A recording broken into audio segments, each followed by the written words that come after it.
Hi everyone, Agnes here.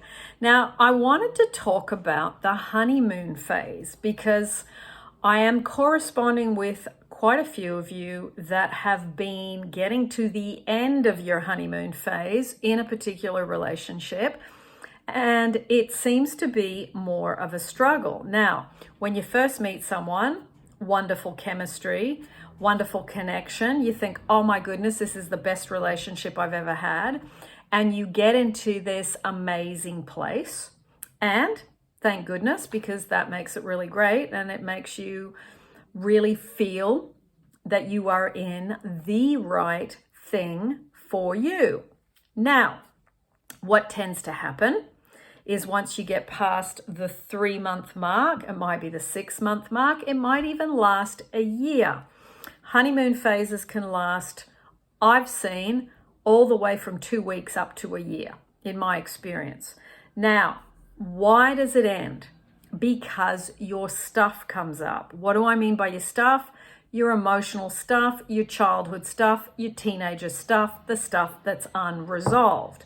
So that person seems to be a perfect fit to your stuff. It's almost like the greater the connection and the chemistry, the more the dovetailing is where they know how to hit you right in those raw pink nerves, okay? So it is, though, a wonderful opportunity for you to really work on these things and to release them and let them go, okay? It's like, I hear the expression, oh, this is my twin flame or this is my soulmate. Now, I think the twin flame and the soulmate is a little bit different to what we think. It's not this beautiful clouds and rainbows and you're staring into each other's eyes and it's all amazing. It's the soulmate, as in it's where your soul can evolve. Your soul can mature. Your soul can cleanse itself of all that stuff you collected from 0 to, say, 18 years old. So if you find your person that you are with was a wonderful honeymoon experience, and now after X amount of time, let me know down below how long your honeymoon phase lasted for. And then what happened? Did the wheels start falling off? Did it end up in a breakup? Or did it end up where you started to correct and say, okay, hang on, if this is in front of me, what have I got going on within me that I need to work on? Because I think that's a really good question. It's a great way for you to clear some old baggage. It's a way of spiritually maturing. It's a way of maturing more into an adult instead of being like a child-parent dynamic with the person you're with. Often what happens is one person takes the parent role and one person takes the child role. So ask yourself, am I in one of those roles, child or parent, and am I doing anything about it? It's not that your person isn't going to hit your stuff. And someone to check out with this is Gary Zukov. Put Gary Zukov, I'll put his couple of links down below if you want to check him out.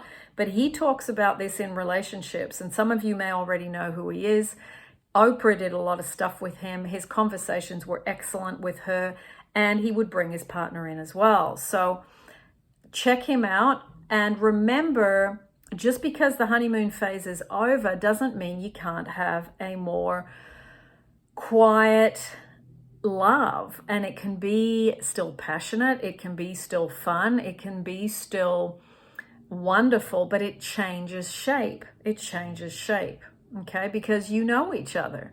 Because you can have a shower in front of each other, because you can go to the bathroom and leave the door open. Whatever it is, you start to see each other as two people, not just you're showing them your perfect side, you see. So the relationship becomes more real and it becomes deeper, and it can become, in a way, more connected than the honeymoon phase, because the honeymoon phase is often a lot of chemistry and connection and, oh my goodness, this is amazing and I want to find out everything about you. Whereas once you know a lot about somebody, you can really love and appreciate who they are, but you can also really use the relationship to clean up a lot of your stuff and also let go of any, let's say, childlike expectations you might have about what a relationship should be, okay? as in, how often should someone call you? How often should someone see you? How often should you get XYZ, a birthday present, flowers, a toolkit from your girlfriend, whatever it is that you think you deserve, looking at how are my expectations here? And do I tip into, let's say, not expecting anything at one end and being grateful for what's given, or expecting a lot and being maybe tipping over a little bit into entitlement, because they're both extremes. So the sweet spot, I think, is in the middle, especially in my relationship. It's seeing what the other person needs, what they want, and then meeting some of their needs when you can, and they do the same for you. But it's not this, oh, you owe me, or, you know, you haven't done this for ages, or whatever. People are human and they can only give what they can give, and they have other responsibilities, jobs, elderly parents, animals, looking after their own self-care and self-love through exercise, being with friends, going to hobbies, and keeping those sorts of things going. So then that is fresh energy that goes into the relationship. So if you want to have still a good relationship that changes out of the honeymoon phase, but can still be amazingly good, connected, meaningful on physical, mental, emotional, spiritual levels, keep your stuff going, your self-love stuff, what you did for you when you were single, okay? Yes, you do stuff together, but you need to have you. You're not just part of a relationship. You're a person that was a person before you had a relationship. So look at, am I still maintaining my own self? Okay?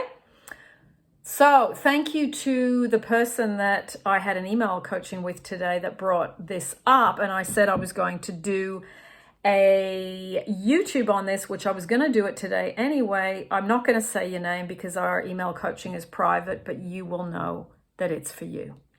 And if you want to share your name down below and you want to write who you are and that you asked about this, feel free, but it won't come from me because I have your confidentiality in the forefront of my mind.